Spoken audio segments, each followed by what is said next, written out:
Hello বন্ধুরা, welcome to my channel. তোমরা সবাই কেমন আছো? আশা করি তোমরা সবাই খুব ভালো আছো। এই দেখো আজকে আমি শাড়ি পরে একদম সেজে গুজে ফিটফাটে চলে এসেছি ঘরের কাজকর্ম করতে।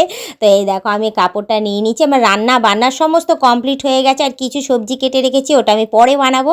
আগে আমি ঘরটা পুরো পরিষ্কার করে নিয়ে বিছানাপাতি যা গোছানো আছে সেগুলো করে নেবো। তারপর গিয়ে যা রান্না বান্না আমি এক্সেস করে রেখেছি সেগুলোকে আমি করে তুলবো। কী বলতো, অনেক বেলা হয়ে গেছে জানো তো, এত বেলা হয়ে গেছে এইগুলো করতে করতে যে আমি ঘড়ির দিকে তাকাতেই ভুলে গেছি। যখন ঘড়ি দেখেছি অনেক বেলা হয়ে গেছে, আর আমার স্নানটাও এখনও পর্যন্ত হয়নি, যার জন্য তাড়াহুড়ো করে আমি ঘরটা কোনো রকমভাবে আমি মুছে আমি বেরিয়ে যাচ্ছি। সকালে তো একবার ঘর পোছা হয়েছে, বাসি কাজ আমি সেরেই নিয়েছি। তারপরে যেহেতু রান্নাটা অর্ধেক কমপ্লিট করেছি, তার মধ্যে আরেকবার তো করতে হবে, শুধু তো ভাজাই বাকি রয়েছে। ভাজা না হয় গরম গরম করে আমরা খেয়েই নেবো। তো তার মাঝখানে একটু যে ঘরটা রয়েছে সেটা তো পরিষ্কার করে নিই। তো যাই হোক, ওটা পরিষ্কার করে আমি চলে এসেছি এখন বাইরে। বাথরুমে আর ঢুকতে পারিনি, কারণ বাথরুমে এখন সবাই স্নান করার জন্য ব্যস্ত হয়ে গেছে, পুরো জ্যাম লেগে গেছে বাথরুমে। তো আমি এখানেই বাসন নিয়ে একদম সামনে বসে পড়ছি, আর তার মধ্যে মশার কি উৎপাত কি বলবো জানো না। এই শীত পড়েছে তো এত মশা কামড়ায় যে কী বলবো। এক হাত দিয়ে আমাকে বাসন মাজতে হয়, এক হাত দিয়ে আমাকে মশা তাড়াতে হয়। তো যাই হোক, আমাকে তো বাসন তো মাজতেই হবে, রেগুলারের কাজ, আমার কাজ আমাকেই করতে লাগবে, আর কে আর করবে বলো।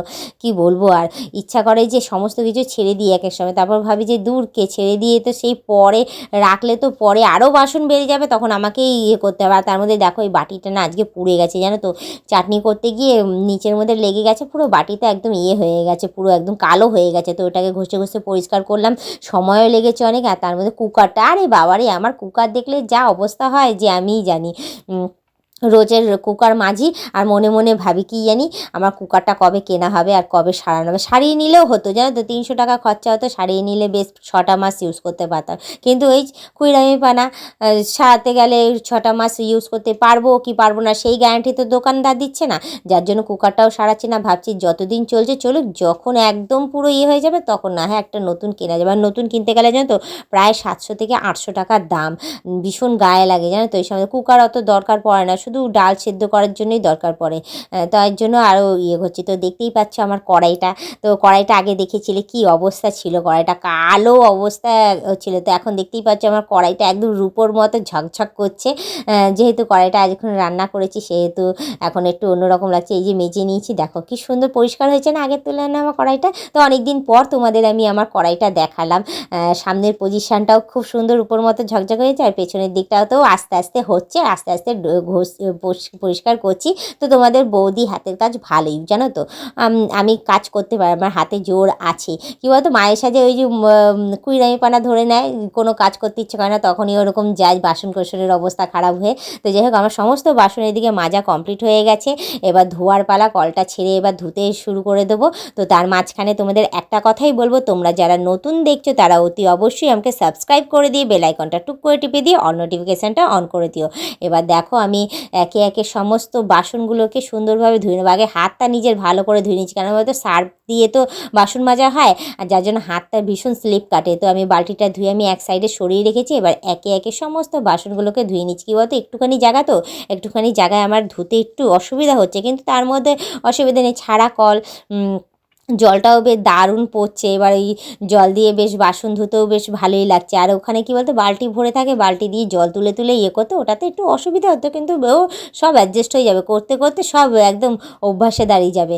তো যাই হোক, এই দেখো বাসনগুলোকে সব একে একে আমি মেজে ধুয়ে নিয়ে ভালো করে আমি সাজিয়ে সাজিয়ে রেখে নিচ্ছি। বালতির ওপরে নিচে রাখবো না, কারণ নিচে এমনিতেই জলে ভর্তি, ওখানে যদি ধোয়া বাসনগুলো রাখি তারপর দেখা যাবে লাফানি পোকাগুলো উঠে আমার বাসনের 12টা বাজিয়ে দিয়েছে। তো যাই হোক, আমি যা রাখছি ওপরেই রাখছি, নিচে আর রাখার দরকার পড়ছে না। তার মধ্যে দেখো এই শাড়িটা পরে আমাকে কেমন লাগছে, ভালো লাগছে তো? অতি অবশ্যই কিন্তু কমেন্টে জানিও, কারণ তোমরা ভীষণ ভালোবাসো আমাকে শাড়ি পরে ব্লগিং করা দেখতে বলতে পারো।